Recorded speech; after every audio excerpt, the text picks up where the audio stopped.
और ये चुनाव इसलिए महत्वपूर्ण है कि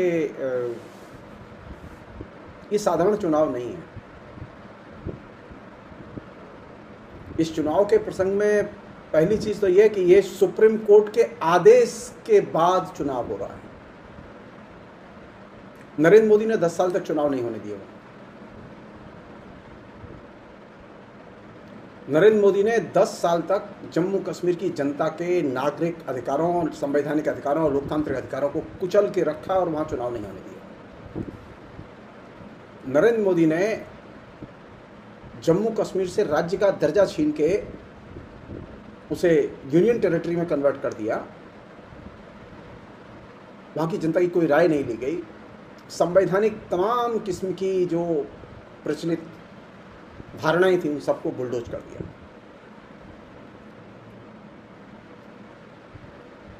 और ये सब 370 धारा को हटाए जाने के बहाने किया गया।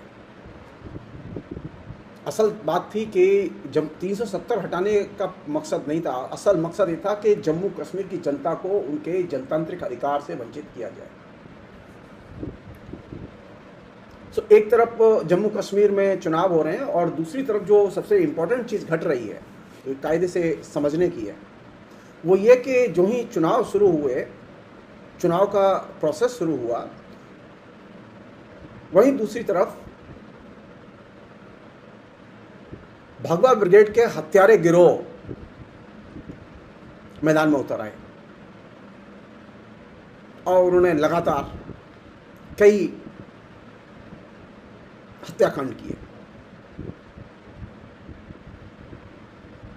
और ये एक तरह से उनकी तरफ से ये मैनिफेस्टो है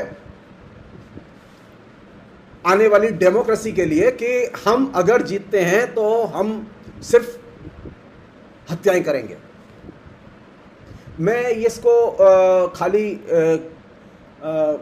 काउ विजिलेंटे कह के मैं दरकिनार नहीं करना चाहता, बल्कि मेरा मानना यह है कि इस तरह के इलेक्शन के टाइम पर इन लोगों का हत्यारे गिरोहों का निकलना और गऊ के नाम पर हत्याएं करना, मुसलमानों की हत्या करना, ये एक तरह से मैसेज है कि हम अगर डेमोक्रेसी में जीतते हैं तो हम सिर्फ हत्याएं करेंगे।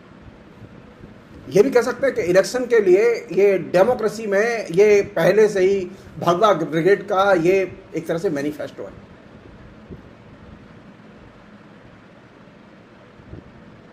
नरेंद्र मोदी ने अभी तक ये जो 2 हिंसा की घटनाएं हुई हैं,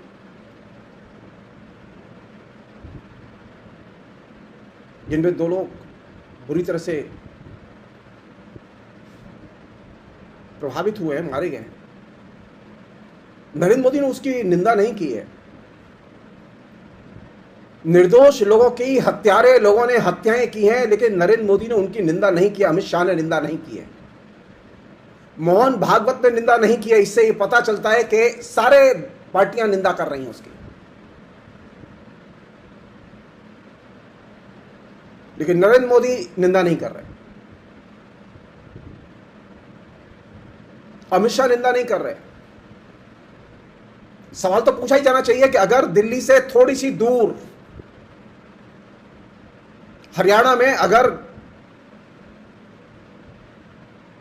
काऊ विजिलेंटे या गौ हत्यारे गिरोह जो घूम रहे हैं, वो गौ हत्यारे गिरोहों को किसने संरक्षण दिया हुआ है, किसकी शय पर वे लोग हत्याएं कर रहे हैं, कौन लोग हैं उनके पीछे। इतना बड़ा तामझाम, इतना बड़ा नेटवर्क बीजेपी आरएसएस का, लेकिन वे आज तक गौ हत्यारों का पता नहीं कर पाए। वे ये नहीं पता कर पाए कि इन गौ हत्यारों के पीछे कौन लोग हैं। तो जाहिर है संदेह के उंगली तो बीजेपी और आरएसएस के लोगों की तरफ उठेगी। आरएसएस सबसे बड़ा संगठन है,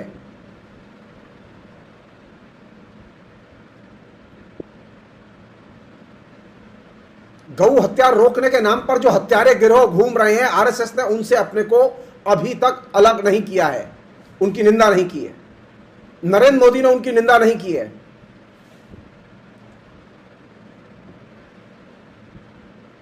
तो ये एक परिदृश्य बन रहा है इस बार के चुनाव का, जो कि पिछले लोकसभा के चुनाव से थोड़ा सा अलग हटके है। एक तरफ खुली हत्यारी मुहिम के रखवाले हैं और पक्षधर हैं, और दूसरी तरफ नेशन स्टेट और डेमोक्रेसी के रखवाले और पक्षधर हैं।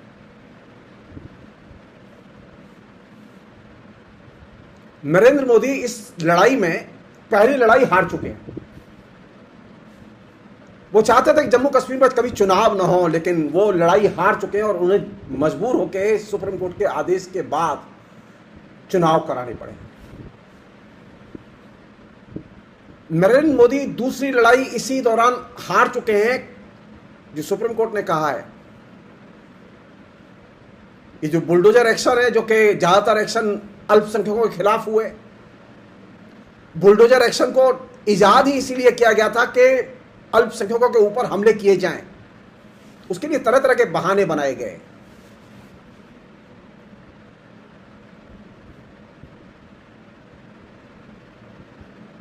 तो बुलडोजर पॉलिटिक्स,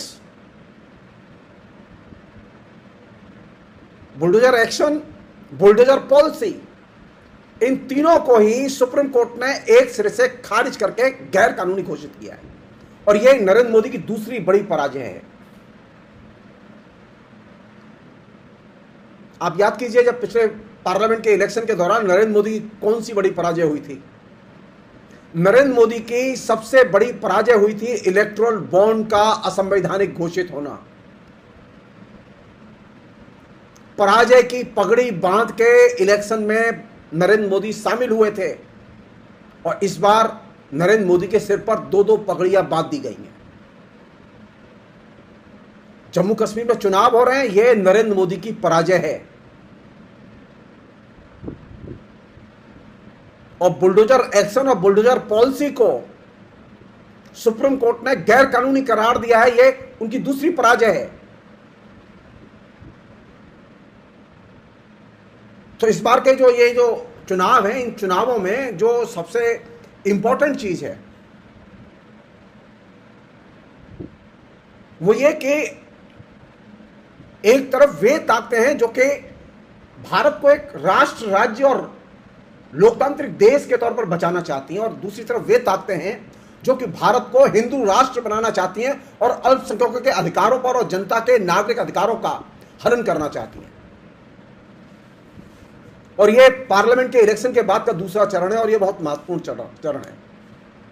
जाहिर है कि लड़ाई क्रमबद्ध तरीके से ही लड़ी जा रही है, और क्रमबद्ध तरीके से ही लड़ी जाएगी और जीती जाएगी।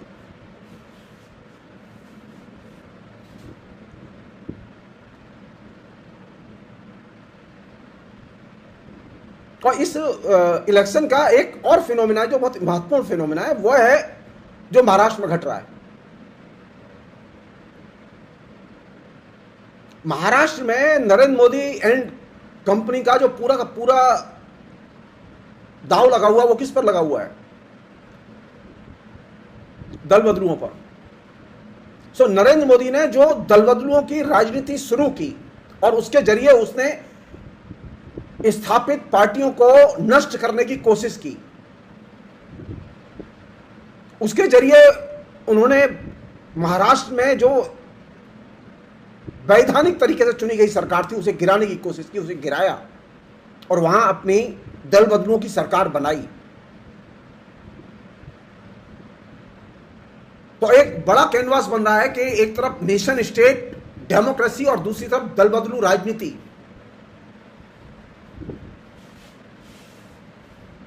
इसके खिलाफ जनता गोलबंद हो रही है, और ये एक एकदम नया नैरेटिव है जो कि इलेक्शन के दौरान सामने आ रहा है।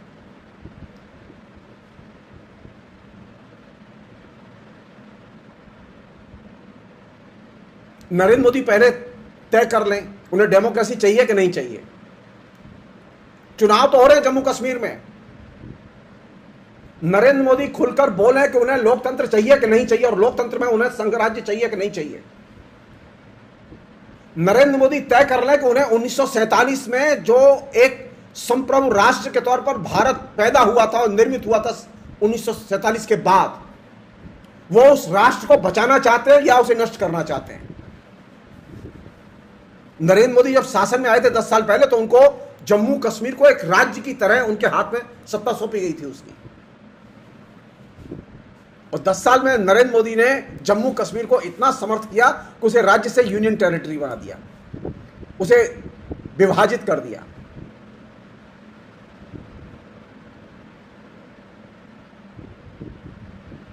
और वहां पर जो उपराज्यपाल हैं, उनके बहाने वो तमाम किस्म के काम हो रहे हैं जो कि लोकतंत्र के लिए मिसफिट हैं, जम्मू कश्मीर की जनता के हितों के खिलाफ हैं।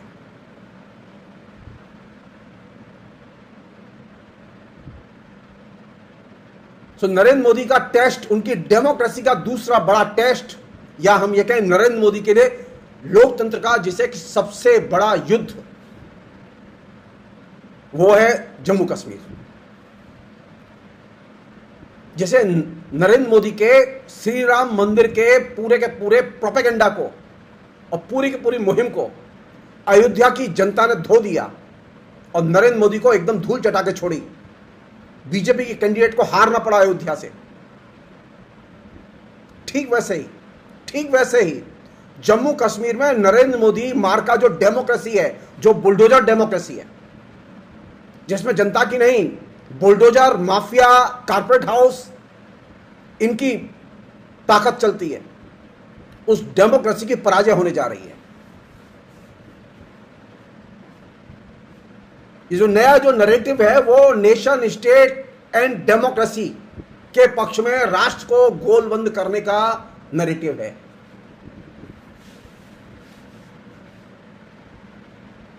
लगाए नारा नरेंद्र मोदी जय श्री राम का, करे प्रोपेगेंडा अयोध्या के नाम पर, देखते हैं हरियाणा में कितने वोट मिलते हैं। करें प्रचार राम जी का और महाराष्ट्र में जाएं, देखते हैं कितने वोट मिलते हैं।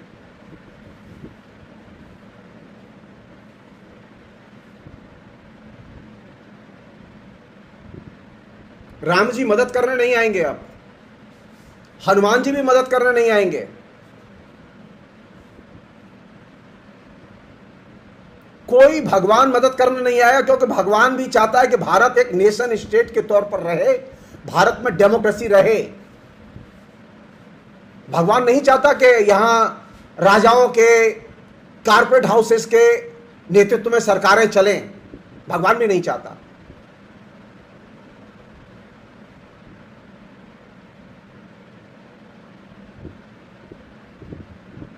धर्म का सिक्का, धर्म का मुद्दा, धर्म का नारा, धार्मिक पहचान का नारा अब पिटने जा रहा है।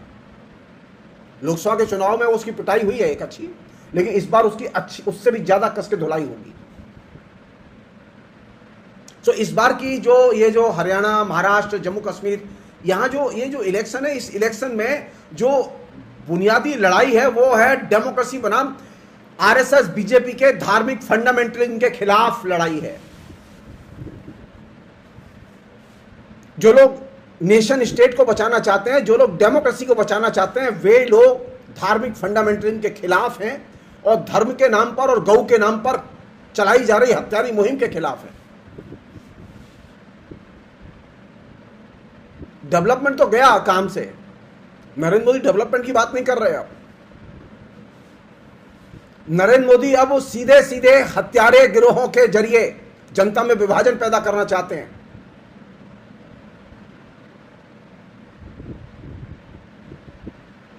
हम धन्यवाद देना चाहेंगे हरियाणा की पुलिस का कि उसने समय रहते कार्रवाई की और लोगों को गिरफ्तार किया। लेकिन सवाल यह है कि हरियाणा की पुलिस को यह पहले अंदाजा क्यों नहीं था कि इस तरह के गौ हत्यारे जगह जगह घूम रहे हैं और वह हत्या करना चाहते हैं।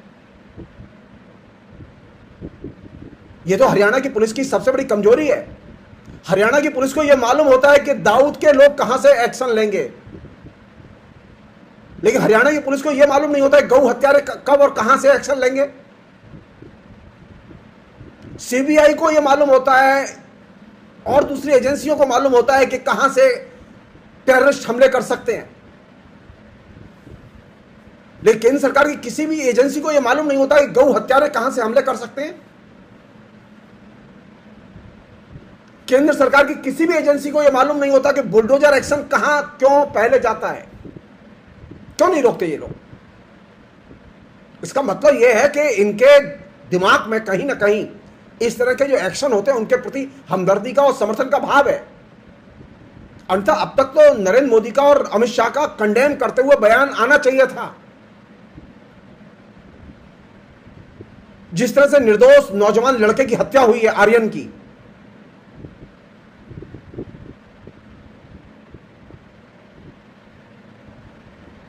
एक 12 के लड़के को गौ मांस भक्षक कह के, वो हिंदू लड़के को जिसका गौ हत्या से कोई संबंध नहीं, गौ के मांस से कोई संबंध नहीं, उसकी गौ हत्यारों ने हत्या कर दी।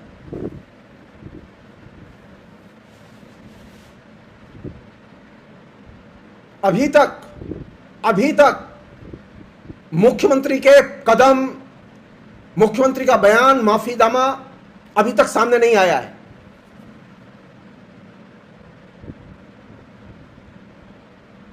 जिन गौ हत्यारों ने हत्या की है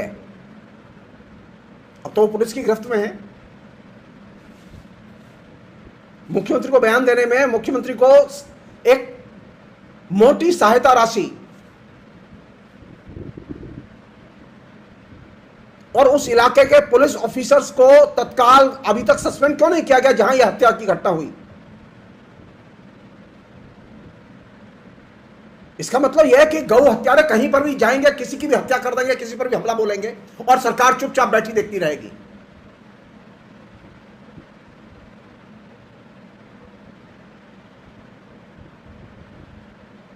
कानून के शासन का पालन करना सरकार का दायित्व है। कानून के अनुसार शासन काम करे, पुलिस काम करे, यह सरकार का दायित्व है।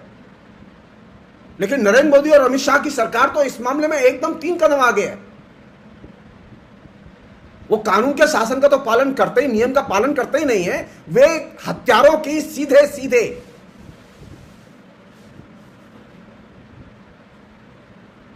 पहले से खबर नहीं लेते, उन्हें हत्या करने देते हैं। वोट डालने के पहले आप लोगों को यह चीज समझनी होगी कि हिंदुस्तान में एक ऐसी पॉलिटिकल कल्चर विकसित की गई है भगवा हत्यारे गिरोहों के जरिए कि वो कभी भी किसी भी निर्दोष व्यक्ति की किसी भी बहाने से हत्या कर सकते हैं। वो उसके लिए, उनके लिए वो हिंदू है या मुसलमान है ये मायने नहीं रखता, उनके लिए बस हत्या करना है, ये बहुत महत्वपूर्ण है। यही तो हिटलर के गिरोह करते थे।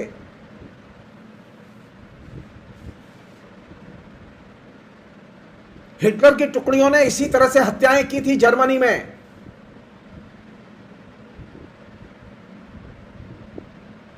और ये जो करप्शन और करप्शन का पैसा और पैसे के जरिए खरीद फरोख्त, एमएलए की खरीद फरोख्त, पार्टियों की खरीद फरोख्त, पूरी की पूरी पार्टी को तोड़ने की कोशिश, ये जो कल्चर है, ये पूरी की पूरी कल्चर फासिस्ट कल्चर है। और ये इस बार इलेक्शन के केंद्र में है। हम उम्मीद कर रहे हैं कि महाराष्ट्र की जनता, जम्मू कश्मीर की जनता और हरियाणा की जनता इस मामले में नेशन स्टेट और लोकतांत्रिक अधिकारों के पक्ष में अपना मत देगी, इंडिया अलायंस के उम्मीदवारों के पक्ष में अपना मत देगी और बीजेपी और आरएसएस और उनके जो एलआई है, सो कॉल्ड एनडीए के एलआई, उनको हराएगी। फिलहाल इतना ही। बहुत बहुत शुक्रिया, थैंक यू। आशा है ये कार्यक्रम आपको पसंद आया होगा। इस वीडियो को ज़्यादा से ज़्यादा शेयर करें, लाइक करें और कमेंट करके बताएं आपकी राय क्या है। और अगर आपने हमारा यूट्यूब चैनल अभी तक सब्सक्राइब नहीं किया है तो तुरंत इसको सब्सक्राइब कर लीजिए और बेल आइकन भी दबा दीजिएगा ताकि अगली जब वीडियो अपलोड हो तो आपके पास इसका नोटिफिकेशन पहुँच सके। और अगर आपने हमारा फेसबुक पेज फॉलो नहीं किया है, फेसबुक पेज को भी फॉलो करें। धन्यवाद।